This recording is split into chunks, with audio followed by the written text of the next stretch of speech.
வணக்கம். ஏஎம்ஆர்எம் உங்களை அன்புடன் வரவேற்கிறது. இந்த வீடியோவில் நம்ம பார்க்க போகிறது உளுந்தங்கஞ்சி. உளுந்து முதுகு வலியை குணப்படுத்தும், டைஜஷன் பிரச்சனையை தீர்க்கும். டயபெட்டிஸ் பேஷண்ட்ஸுக்கு இது ரொம்ப நல்லது. இதயத்துக்கு பலம். 100ல் 1-2 பேருக்கு உளுந்து அலர்ஜியாக இருக்கலாம். அவங்க இதை சாப்பிடாம இருக்கிறது நல்லது. எதையும் அளவோடு சாப்பிட்டா அது நல்ல பலனை தரும். ஓகே, வாங்க இது எப்படி செய்யறதுன்னு பார்க்கலாம்.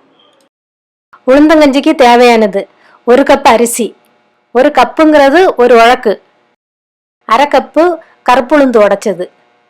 வெள்ளை உளுந்து இந்த கஞ்சிக்கு அவ்வளவா நல்லா இருக்காது.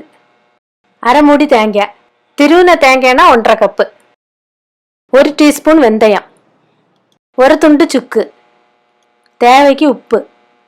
ஸ்டவ் ஆன் பண்ணி ஒரு பாத்திரத்தில் 6-7 கப்பு தண்ணி ஊற்றி கொதிக்க வைக்கணும். இன்னொரு பாத்திரத்தில் அரிசி, கருப்புளுந்து, வெந்தயம் போட்டு க்ளீன் பண்ணி எடுத்து வச்சுக்கணும். தண்ணி கொதிச்சதுக்கப்புறம் அரிசி உளுந்தெல்லாம் போடணும். அதுக்கப்புறம் சுக்கு போடணும்.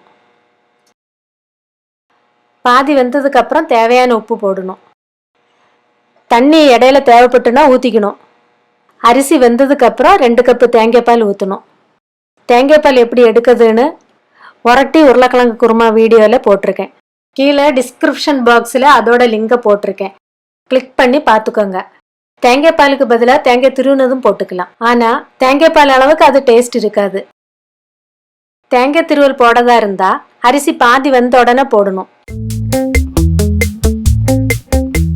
கொதிச்சதுக்கப்புறம் ஸ்டவ் ஆஃப் பண்ணலாம். உளுந்தங்கஞ்சி ரெடி ஆயிடுச்சு. இதுக்கு சைட் டிஷ் முட்டை குழம்பு நல்லா இருக்கும்.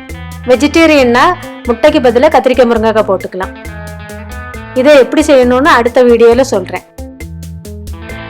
வெள்ளை வச்சும் சாப்பிட்டுக்கலாம், புளித்தவையில் வச்சும் சாப்பிட்டுக்கலாம். உங்கள் கருத்துக்களை கமெண்ட்ஸில் சொல்லுங்கள். வீடியோ பிடிச்சிருந்தா இந்த சேனலுக்கு சப்ஸ்கிரைப் பண்ணுங்கள். பக்கத்தில் இருக்க பெல் பட்டனையும் ப்ரெஸ் பண்ணுங்கள். உங்கள் ஃப்ரெண்ட்ஸுங்களுக்கு ஷேர் பண்ணுங்கள்.